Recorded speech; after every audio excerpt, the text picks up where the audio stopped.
ഇതാണ് ആനക്കൊമ്പൻ വെണ്ട. ആനക്കൊമ്പൻ, ആനയുടെ കൊമ്പ് പോലിരിക്കുന്ന കൊമ്പ്. ചിലർ പറയും കാളക്കൊമ്പൻ എന്ന് പറയും. നീളം നോക്കിയേ. ഇതിൻ്റെ വിത്ത് മുതൽ വിളവ് വരെയുള്ള വീഡിയോ നമ്മൾ കാണിക്കുവേ. വളരെ ഇളത്ത വെണ്ടയാണ്, ഇളത്ത. അതായത് ഇത് കറിക്ക് പറ്റുന്ന പരുവം. ഇത് കണ്ട, ഇത് മൂത്തത്, ഇത് വിത്തിന് പറ്റുന്ന പരുവാണിത്. ഇത്രയും നീളം വരും. വിത്തിനായിട്ട് എടുക്കുമ്പോൾ നന്നായിട്ട് മൂപ്പിച്ചെടുക്കണം. ഇത് കണ്ട, ഇത് ഇളത്താണോ ഇല്ലെന്ന് അറിയാൻ വേണ്ടിയാണ്. ഇത് കണ്ട, ഇളത്താണ്. പക്ഷേ ഇത് കണ്ട, ഇത് മൂത്ത വെണ്ട. കണ്ടോ, ഒടിയത്തില്ല.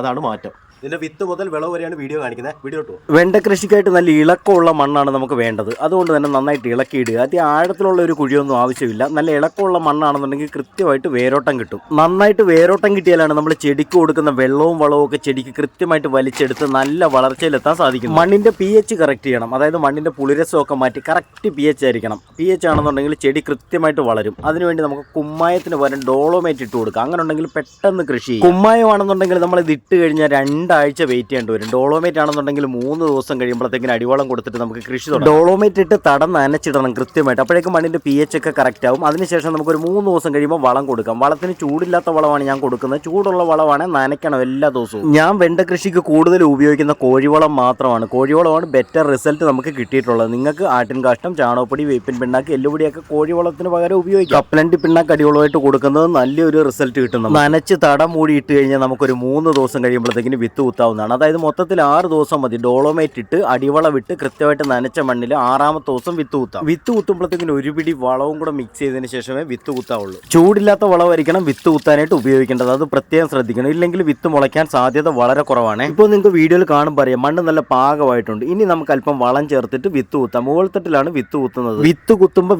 വിത്തോളം താഴ്ന്നച്ചാൽ മതി. അമിതമായിട്ട് താഴ്ന്നു പോയി കഴിഞ്ഞാൽ വിത്ത് മുളയ്ക്കാനായിട്ട് 9 ദിവസം വരെ കാലതാമസം എടുക്കും. നിങ്ങൾ ഡയറക്റ്റ് ആണ് കുത്തുന്നതെന്നുണ്ടെങ്കിൽ 5 ദിവസത്തിനുള്ളിൽ വിത്ത് മുളയ്ക്കും. നല്ലൊരു റിസൾട്ട് കിട്ടും. ചില ആൾക്കാർ 24 മണിക്കൂറൊക്കെ വിത്ത് വെള്ളത്തിലിട്ടിട്ടാണ് നടുന്നത്. മിക്ക വിത്തും ചീഞ്ഞു പോകാനാണ് സാധ്യത കൂടുതൽ. നമുക്ക് വിത്ത് വെള്ളത്തിലിടേണ്ട ആവശ്യമില്ല. നനഞ്ഞ മണ്ണി വിത്ത് കുത്തിയാൽ മതി, പെട്ടെന്ന് മുളയ്ക്കും. വിത്ത് നട്ട് കഴിഞ്ഞാൽ 10 ദിവസത്തിനുള്ളിൽ 2 ഇല പരുവത്തിലെത്തും. നല്ല വിത്താണെന്നുണ്ടെങ്കിൽ നല്ല റിസൾട്ട് കിട്ടും.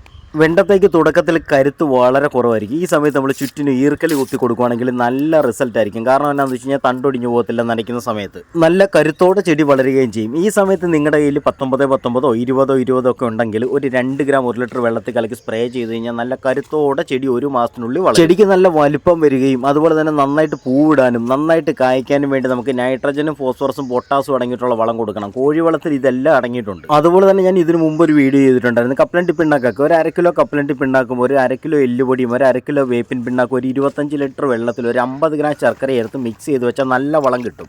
ഇത് ലിക്വിഡാക്കി നമുക്ക് എടുക്കുന്ന അളവിൻ്റെ ഒരു 10 ഇരട്ടി വെള്ളത്തിൽ മിക്സ് ചെയ്ത് കൊടുക്കാം. അതുപോലെ തന്നെ കോഴിവളം നമുക്ക് ഒരു 15 ലിറ്റർ വെള്ളത്തിൽ 1 കപ്പ് നന്നായിട്ട് കലക്കിയിട്ട് ചെടിയുടെ ചോട്ടിൽ ഒഴിച്ചു കൊടുത്താലും മതി. നല്ല റിസൾട്ട് ആയിരിക്കും. വെണ്ട തഴച്ചു വളരാനായിട്ട് ഇതൊക്കെയാണ് ഏറ്റവും നല്ല വളങ്ങൾ. വേറൊന്നും വേണ്ട. നമുക്ക് കോഴിവളം മാത്രം ഉള്ളെങ്കിൽ നിങ്ങൾക്ക് അത് മാത്രം ഉപയോഗിച്ചാൽ മതി. ലിക്വിഡായിട്ട് കൊടുക്കുമ്പോഴത്തേക്കിന് ചെടി പെട്ടെന്ന് വലിച്ചെടുക്കുക. അതാണ് ഏറ്റവും വലിയൊരു പ്രത്യേകത. വെണ്ടയ്ക്ക് മാത്രമല്ല, പാവലിനും പയറിനും മുളകിനും ഒക്കെ നിങ്ങൾ ഈ വളം കൊടുക്കുകയാണെങ്കിൽ നല്ല റിസൾട്ട് ആയിരിക്കും. പിന്നെ അത്യാവശ്യം നല്ല ചൂടുള്ള ടൈമാണിത്. നല്ല ചൂടുള്ള സമയമായതുകൊണ്ട് തന്നെ രാവിലെയും വൈകിട്ടും കൃത്യമായിട്ട് ചെടിയുടെ ചൂട് നനഞ്ഞു കൊടുക്കണം. ചൂട്ടിൽ നല്ല തണുപ്പ് കിട്ടണം. എന്നാലാണ് വെണ്ട പെട്ടെന്ന് വളരുന്നത്. നന കുറഞ്ഞു കഴിഞ്ഞാൽ ഇലയ്ക്ക് മഞ്ഞ കളർ വരും. അതുപോലെ തന്നെ പൂകൊഴിച്ചിലൊക്കെ ഉണ്ടാവും. അതുകൊണ്ട് കൃത്യമായ രീതിയിൽ എപ്പോഴും നനയ്ക്കാനായിട്ട് പ്രത്യേകം ശ്രദ്ധിക്കണം.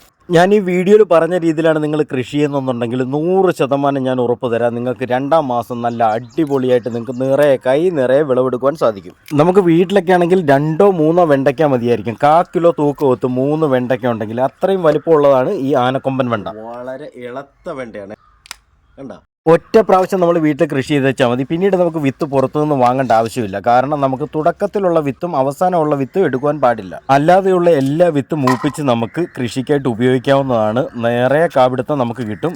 ചെറിയ ക്വാണ്ടിറ്റിയിൽ നിങ്ങൾക്ക് വിത്ത് വേണമെന്നുണ്ടെങ്കിൽ വാട്സപ്പിൽ മെസ്സേജ് അയക്കാം. ചെറിയ വീഡിയോ വലിയ കാര്യങ്ങൾ. ഈ ചാനൽ വീഡിയോ നിങ്ങൾക്ക് ഉപകാരമായെങ്കിൽ തീർച്ചയായും ഷെയർ ചെയ്യുമെന്ന് പ്രതീക്ഷിക്കുന്നു. താങ്ക്